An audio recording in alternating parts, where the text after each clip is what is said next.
मार्च का महीना आया तो जैसा कि आपको मालूम है कि we were all confined in our homes, हमें बाहर जाने की आज्ञा नहीं थी, जनता कर्फ्यू लागू कर दिया गया था, सभी मैन्युफैक्चरिंग प्लांट्स बंद हो गए थे।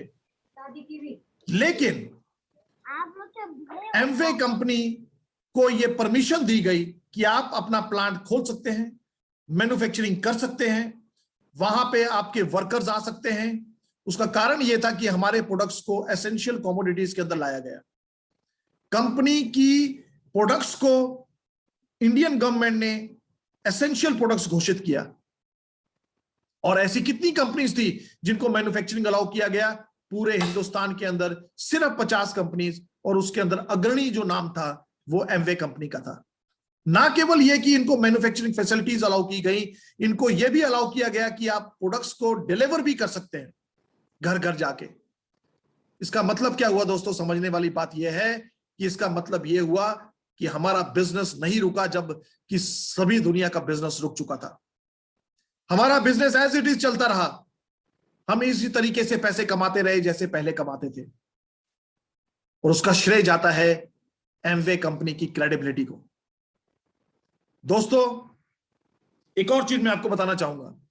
एक बहुत छोटी सी टेरिटरी है, एक छोटा सा देश है जो कि लैटिन अमेरिका में आता है, उसका नाम है पनामा।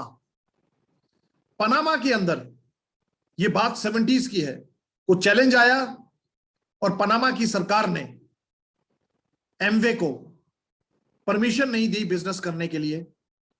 और जैसे ही ये अनाउंसमेंट हुई पनामा की सरकार के द्वारा, तो लोगों को, वहां के डिस्ट्रीब्यूटर्स को चिंता होने लगी कि अब हमारा क्या बनेगा। लेकिन एमवे कॉरपोरेशन ने जो स्टेप लिया, जब मैं आपको बताऊंगा तो आपके रोंगटे खड़े हो जाएंगे। जिस महीने के अंदर एमवे के बिजनेस को रोका गया था, उस महीने के अंदर जो इंसान जिस भी लेवल पे था, कुछ इंसान डायमंड लेवल पे थे, कुछ एमरल्ड पे थे, कुछ प्लेटिनम पे थे, कुछ सफायर पे थे, कुछ प्लेटिनम कुछ फाउंडर प्लेटिनम पे थे, कुछ 3% पे थे, कुछ 6%, 9% पे, जिस भी लेवल पे थे। और जिस महीने में वो बिजनेस को रोका गया था, उस महीने में उनका जितना चेक आया था, कंपनी ने अपने डिस्ट्रीब्यूटर से वादा किया कि ये कंपनी जब तक यहां पे ऑपरेट नहीं कर पाएगी, हम आपको लगातार उतना चेक हर महीने देते रहेंगे।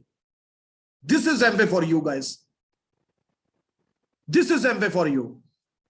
इतने बड़े गट्स लेने वाली कौन सी कंपनी होगी? उनको ये गट्स क्यों आए? क्योंकि उन्हें पता था कि एमवे को दोबारा से यहां पे रिस्टोर किया जाएगा, और वो कुछ महीनों के बाद ही रिस्टोर हुआ। उससे सबसे बड़ा फायदा क्या हुआ कि लोगों का फेथ जीतने में कंपनी कामयाब हुई, और उन लोगों ने उसी तरीके से, उसी स्पीड के साथ ये बिजनेस दोबारा से स्टार्ट कर दिया।